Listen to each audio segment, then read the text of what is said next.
सालबारियाव दिनै कमलाबारियाव थानाय स्टेडियामाव खुंनाय जादों। बेयो बिटिआरनि थाखाय गोदान बे बोसोरनिफ्राय जागायबाय।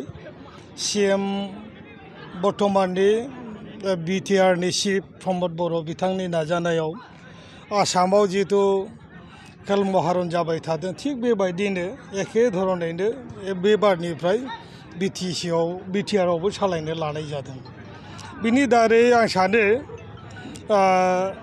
बे बिसिडिसि लेभेलनिफ्राय लानानै आरो टिएलसिसि लेभेलाव लानानै आरो दिनै बे मा होनो डिस्ट्रिक्ट लेभेलाव जादों आरो दिनै बेवहाय जानाया 6टा जोंनि मथनगुरि, सालबारि, कक्लाबारि, मुसलपुर, दिहिरा, बागानपारा बे 6टा टिएलसिसिया बाहाय बाहागो लादों।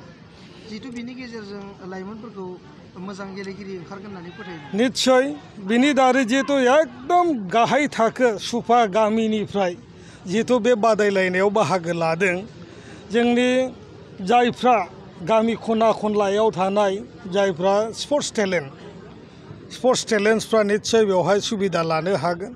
बिनि दारै गावखौ मा होनो ब्लक लेभेलाव, डिस्ट्रिक्ट लेभेलाव आरो माने बेखौ माने बिटिसि लेभेलाव बियो गावखौ जुदि गावनि टेलेन्टखौ देखायनायजों लोगोसे बियो स्टेट आरो नेशनेल लेभेलाव बियो हयथ' सानसे गेलेनायनि सुबिदाखौ लानो मोनगोन। बियो मोजां पदक्षेप। बिनि दारै जोंनि गेलेगिरि आरो गेलेनाया आसलथे मोनसे ओरैनो एन्जयमेन्ट एन्टारटेनमेन्टल' नङा, बियो खेलायाव गोबां स्कप थायो।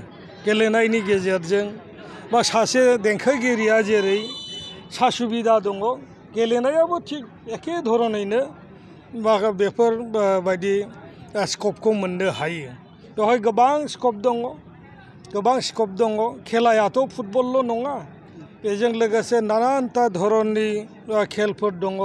बिनि गेजेरजों गावखौ माने गावनि जितु माने टेलेन्ट बेखौ बिसोरो स्कप लानांगौ। आङो रायजोखौ खावलायदों आरो जोंनि गारजेन बिमा बिफा आरो गासै ओनसोलनि रायजोखौ खावलायदों जाहाथे बेवहाय गावनि गथ' गथायखौ आरो बिनि भबिसतखौ दानो थाखाय जाहाथे बयबो बेवहाय बाहागो लायो। आं बेखौ दिनै नोंथांमोननि गेजेरजों बेखौ खावलायदों।